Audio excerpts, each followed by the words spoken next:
school. Kagagaling ko lang school. So,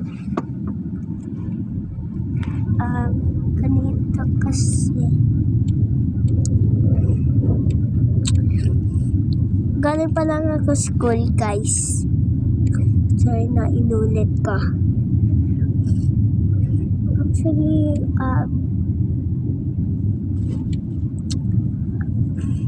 pupunta naman ako sa work ni Daddy. Like, madami akong pupuntahan.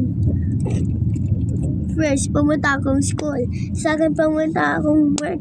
Pupunta na yun ako work ni Daddy. Third, pupunta ako sa bahay. Sabi ko, guys, pupunta. Ewan ko kung sasama ako kay Daddy. So, bye. See you later.